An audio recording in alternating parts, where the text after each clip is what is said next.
Indisputable evidence that your Denver Broncos are about to send shockwaves across the entire NFL, and you don't have to take my word for it, because in this video, we have crazy evidence that multiple teams across the NFL want a piece of what the Broncos are doing because they're cooking up something crazy special here in Denver that's going to have us feasting come football season, so wake me up. When September starts, I need football. If you're new to the channel, I'm a diehard Denver Broncos fan named Ben. Helps me in the YouTube algorithm out a ton. If you like the Broncos, if you would like and subscribe. Tons of haters all across Twitter saying we didn't get Bo Nix enough weapons in the offseason. It was a horrible draft. It was a C+ draft. Well, guess what?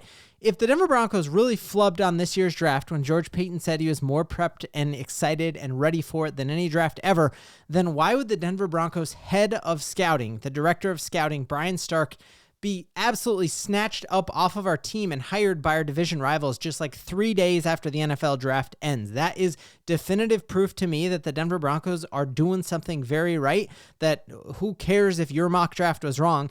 Rest of teams in the NFL look at what the Denver Broncos are doing when it comes to finding diamonds in the rough in the NFL draft, and they want a piece of that. Tom Brady, finally a competent owner there with the Vegas Raiders, said, hey, scouting and looking at upcoming players, that matters. We need the best in the game, and we're going to throw money at that position. And so that's a huge loss for us, and we're going to have to talk a lot internally about how do we replace that, because this scouting department has been unreal, and now to lose David Shaw. You just take a look at all of the heavy hitters on this Broncos front office and coaching staff who've just been plucked up. That's a video for another time, but the proof is right now what the Broncos are doing is working. Zach Stevens had a great tweet here that he basically said, Sean Payton has said multiple times, when you have guys stolen off of your roster, that is proof that what you're doing is working. We know we are doing something right, and you can't criticize our draft class when the head of the person who's most responsible for that draft class gets a brand new job just 3 days after. That is definitive proof that he absolutely crushed it, and we should be wildly excited about it. One of the most maligned picks was the fact that the Broncos went out and got a former basketball player from Utah and formerly from Baylor, a 6'7" stud in the mold of an Antonio Gates, Jimmy Graham, Julius Thomas type, who played basketball, didn't play a lot of college football. A lot of people were saying, oh, Broncos, you guys could have had him undrafted. Well, no, you couldn't, because the team that got the best tight end in the entire draft in Tyler Warren, the guy everyone wanted Denver to, actually had already reached out and had an undrafted free agent agreement already in place with Caleb Lohner, our new tight end. So again, you're now seeing two front offices being like, hey, what Denver is doing is really smart. And yeah, we got Tyler Warren, but we also are in love with this kid. And that to me is just phenomenal proof. You hear Cooper Kupp wanted to come here. Deebo Samuel wanted to come here. The list just continues to grow. And in an incredible interview that I'm going to link right under here, we had Hufanga hop on with the DNVR guys with Benny Fowler, an incredible listen, and talk about what was it that put him over the edge to pick Denver Broncos over the San Francisco 49ers.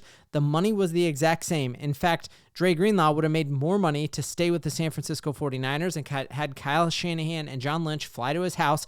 And what they said was it was all about the quarterback position. He said, when you have a guy going out there and it's just not 3 and out time and time again, there's not a lot of teams in the NFL who can say that. So we got potential here. We can come here and get this team to the Super Bowl. So I love the fact that he's coming out there and saying Bo Nix, who's on a rookie contract, and he's got 4 more years of that rookie contract. The San Francisco 49ers have a Super Bowl quarterback that they're about to give a $50 million deal to, and Hufanga is picking Bo Chapman Nix over, Mr. Irrelevant there and Brock Purdy. So I think that is just incredible. The fact that when they got to the negotiating stage, he said, hey, whatever you need to give me, let's just make this thing happen. He wanted to come to Denver. We saw the exact same thing with Evan Engram, and this is all just starting to compile, and you got to add these pieces up.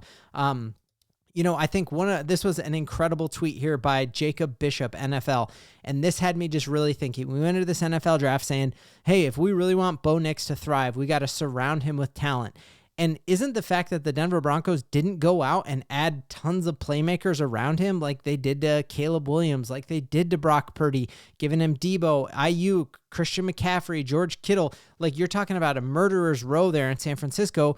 You have to overcome bad quarterback play with high-skilled position. His point here is the fact that we could have had Cooper Kupp and we didn't. We could have had Deebo. We didn't. We could have gotten Hampton in the first round, but we didn't because Sean Payton believes so deeply in who we have in Bo Nix that he said, you know what, let's get a Super Bowl caliber defense here.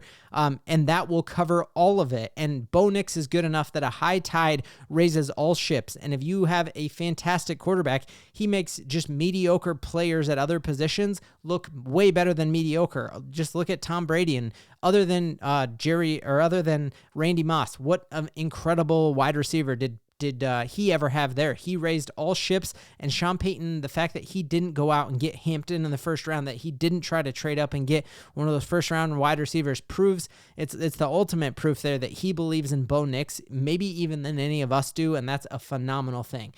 Next thing, this is when I'm starting to lose my mind with excitement, because some of my favorite commentators who've been sleeping on the Broncos for years are finally coming out and starting to realize what we are cooking here in Denver, and it has me just over the moon excited. Here's what Rich Eisen had to say as they predicted the Broncos to win the AFC West on his show, and I lost my mind, and he said, "They're cooking up something. They made the playoffs. They got a little bit of experience. Sean Payton is feeling it."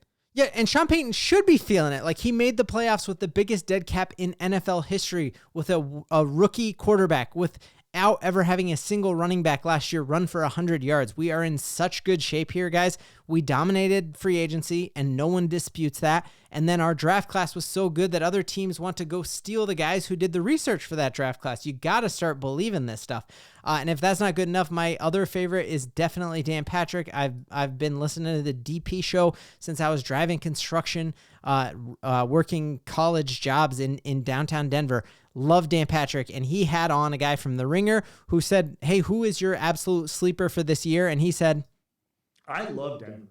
I love Denver. I love Denver." Yep. Wait, that's two loves. Two loves for Denver. And Dan Patrick goes on to continue to gush about all of the moves that we did this offseason, talking about RJ, the fact that the Jacksonville Jaguars wanted to trade up again after giving up a king's ransom to go get Travis Hunter. They wanted to do it again for the running back that Sean Payton beautifully maneuvered back and back and back and got the guy that everybody wants. This is just starting to add up, guys. The Denver Broncos are going to win the AFC West, and we're going to have been here since the jump and built this thing the right way, and it's crazy, crazy exciting. Going back here, love this tweet, and this is exactly what I'm trying to say, that if you had looked at us last year when we doinked a field goal and we were basically tied with the Buffalo Bills at halftime, and you were to tell that version of yourself, "Hey guys, don't worry, this time next year, Bo Nix will have spent his only offseason with the exact same coaching staff, studying the film, not partying, living in Denver and staying there and going to every Nuggets playoff game and Avs playoff game and like embedding himself in that area. He's going to take a step forward. Troy Franklin's going to take a step forward. Marvin Mims is going to get better. Devon Vele, who had 8 catches his first game, is going to get better. And then on top of that, you are going to get a tight end who had 110 catches 2 years ago, who's a joker. And then you're going to go out and get this basketball player who's only played like 10 games of football his only career, who Sean Payton is in love with. You're going to get Ray Rice, and you're going to get Pat Bryant, who Sean Payton is saying is his version of Thomas. And you're going to get Trent Sherfield, a special teams gunner. You would have been over the moon excited. And then on top of that we got Hufanga, we got Dre Greenlaw. We got to completely be excited about what is happening, and I am definitely here for it. Last thing I wanted to show here that I think is a fantastic graphic that is going to show just how much of a how bad the Broncos were last year. And I don't say that in a mean way. Like, I'm a diehard Broncos fan. The Denver Broncos made the playoffs and were basically tied at halftime in Bo Nix's first playoff game, despite the fact that if you take a look at their first down win rate, and then their second down win rate, and then their third down win rate, they were way, way, way below league average. And what this graph in particular speaks to is the lack of a running game. So if you look, this is the percentage. Let me see if I can zoom in on it. So this is the percentage of second downs we converted on and turned second downs into first downs. And to get into a second down that you can convert into a first down means that you've gotten a good gain running the ball, usually on first down. That never happened this year for the Broncos. So we are 22nd in the NFL when it comes to second down conversions. And then when it comes to third down conversions, you take a look here, Denver Broncos, again, very, very below league average here when it comes to, we're now dropping another spot. So if the Broncos are able to have a competent run game next year, which Sean Payton is already signaling, hey guys, we're already there. We got a competent run game. The more clips I see of RJ, the more hyped I am about him. one of the questions I had is like, all right, he can be fantastic running in between the tackles and outside, but how is he as a route runner and a ball catcher? And I saw this pop up on Twitter, and this is a clip of him going against one of the better linebackers at senior day, at the Reese's Senior Bowl, and just watch him juke this cat out of his shoes in one-on-ones. Oh my goodness, double move there, got the edge. He's not going to be touched. And they're not going to be able to have stacked boxes against us because now we have a tight end. We got Courtland Sutton. The future really is as bright as it has been since we got Peyton Manning here, and I don't think any of us could dispute it, but we're all here for it because we got a ton to Bo-LIEVE. I need to make it because the Nuggets play tonight. Bad omen. Still watch. It'll be good.